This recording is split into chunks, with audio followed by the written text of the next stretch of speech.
Bonjour à tous, j'espère que vous allez tous bien, ici Teslafil.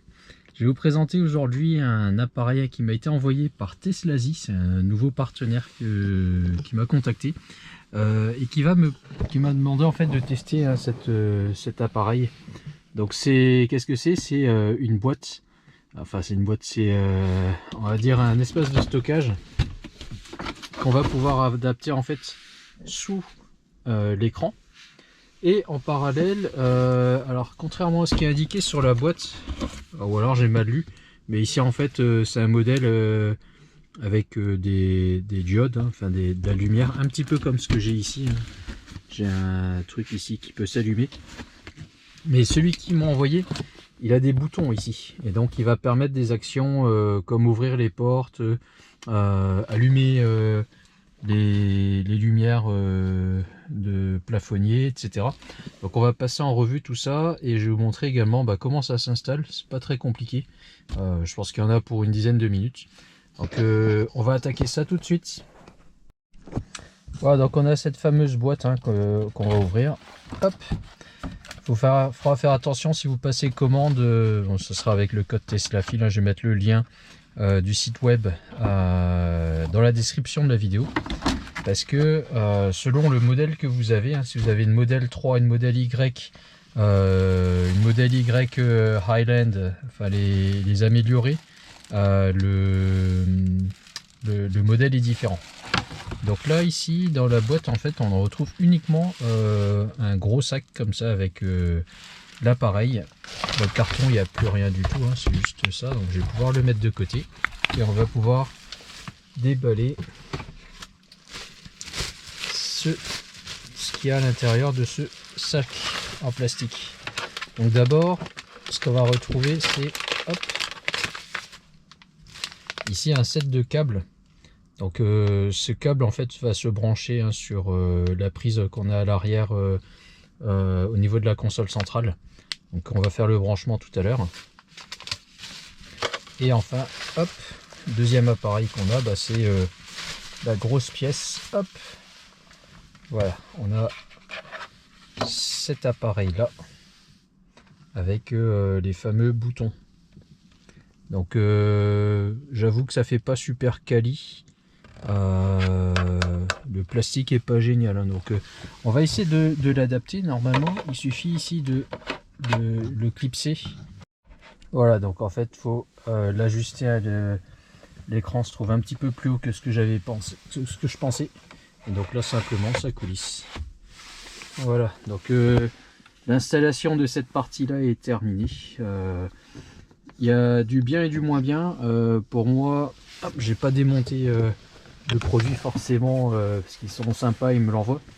Mais là par exemple si je veux charger mon téléphone en bas, hop, moi j'avais l'habitude d'avoir toujours un œil dessus, hein, parce que des fois ça m'arrive par exemple de mettre Waze par exemple et d'avoir ici quand même le truc, et du coup là il est plus du tout visible, c'est un petit peu dommage.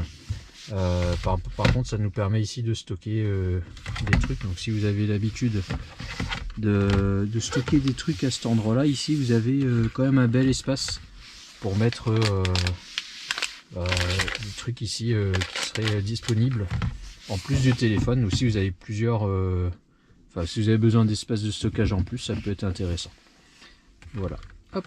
Alors qu'est-ce qu'il y a comme bouton dessus? On va les regarder et puis ensuite on les testera. On voit qu'ils sont déjà un petit peu effacés, j'ai l'impression. Donc ce bouton permet d'ouvrir la porte côté passager.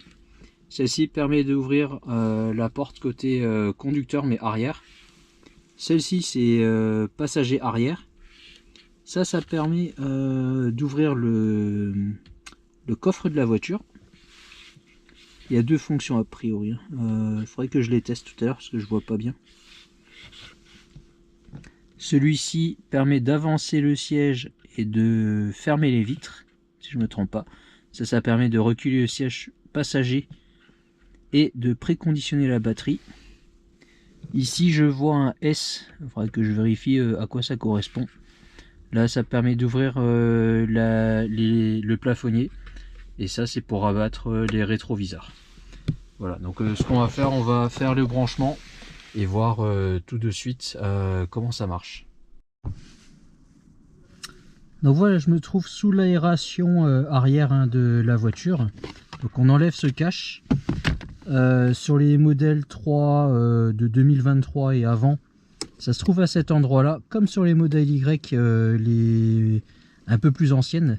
Sur les nouvelles modèles Y, ça se trouve toujours sur la console centrale, mais à l'avant, côté conducteur. Voilà, donc première chose à faire, hein, c'est de débrancher cette partie bleue. Donc vous voyez en fait ici, vous pouvez appuyer et débrancher facilement donc ce câble là, hein, le truc bleu. Ensuite on va les récupérer dans l'emballage. Donc on a ce petit module qui permet donc la communication sans fil vers l'appareil qu'on a à l'avant. Et ici on a hop, je regarde, même ici on a un truc, je suis pas sûr, je sais pas du tout à quoi ça sert, on verra tout à l'heure. En tout cas moi ce que je vais devoir brancher c'est ça. Donc ça c'est ce qu'on appelle un câble en Y, que vous connaissez peut-être déjà parce que vous avez déjà vu d'autres vidéos à ce sujet là, hein. Ces câbles là se branchent en série. Moi j'ai débranché mon écran que j'ai à l'arrière pour simplifier un petit peu et vous montrer plus facilement. Donc celui-ci va se brancher directement ici. Hop, vous voyez, ça se clip sans problème. Et l'autre va se mettre sur l'autre bout. Donc ça fait comme une rallonge.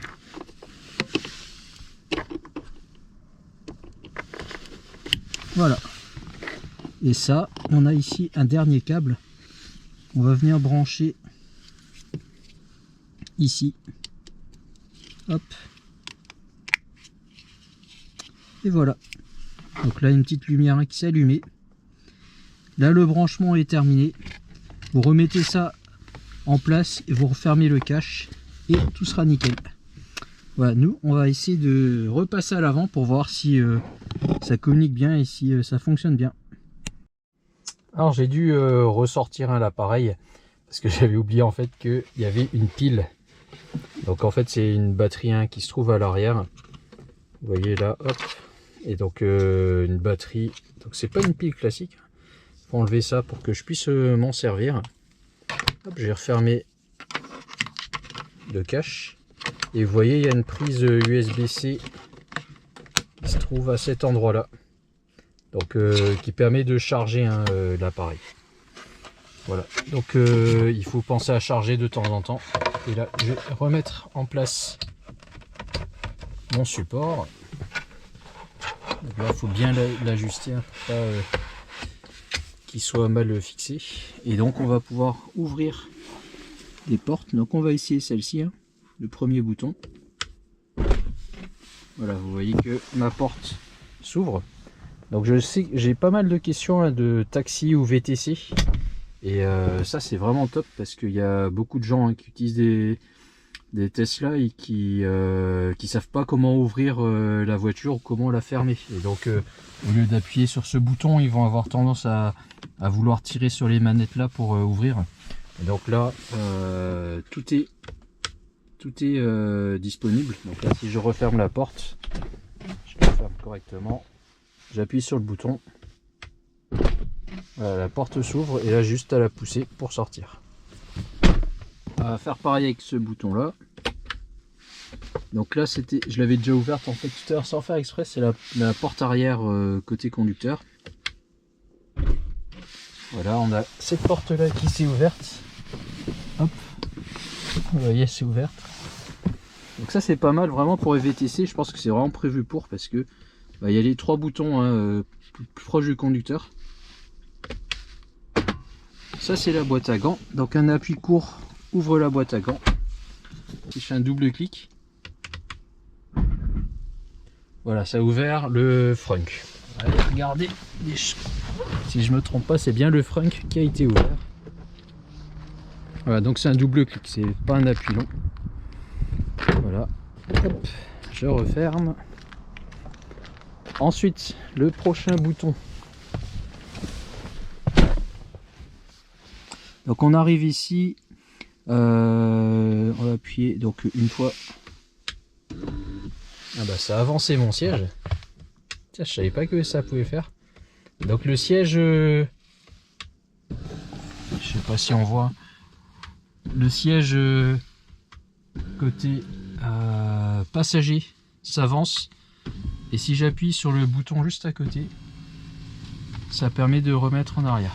Donc en fait, un appui court, voilà, fait un petit mouvement. Je vais essayer de vous filmer comme ça, hein. Hop, je fais un appui court, il fait ça, et si j'appuie long, donc c'est vraiment pour les VTC, parce que si on veut libérer de la place aux jambes arrière, il y a tout ce qu'il faut. Et là je fais un appui long pour reculer. Et à noter que il avance et en même temps le dossier s'incline. Donc c'est pas juste on avance le siège, là il s'incline également, donc ça libère vraiment la place aux jambes. Là si je fais un double clic, ça permet d'ouvrir les vitres ou pas de l'arrière.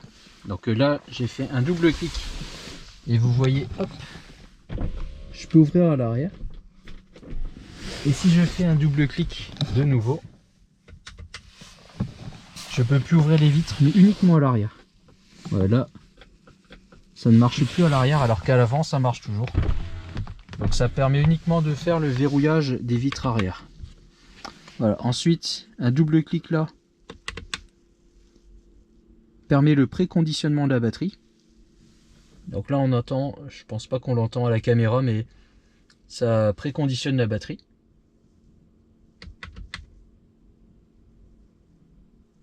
Voilà, je l'ai coupé et ça arrête de faire le bruit. Ensuite, ce bouton là, qu'est-ce que c'est? Voilà, ouverture du coffre. Si je rappuie dessus,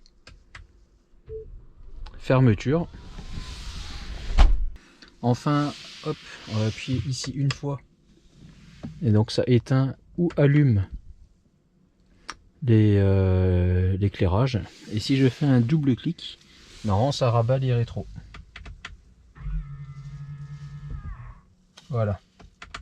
Et si je refais un double clic, ça les ouvre. Donc je pense que c'est un accessoire qui est très intéressant pour les gens qui accueillent, hein, qui sont chauffeurs, VTC, taxi.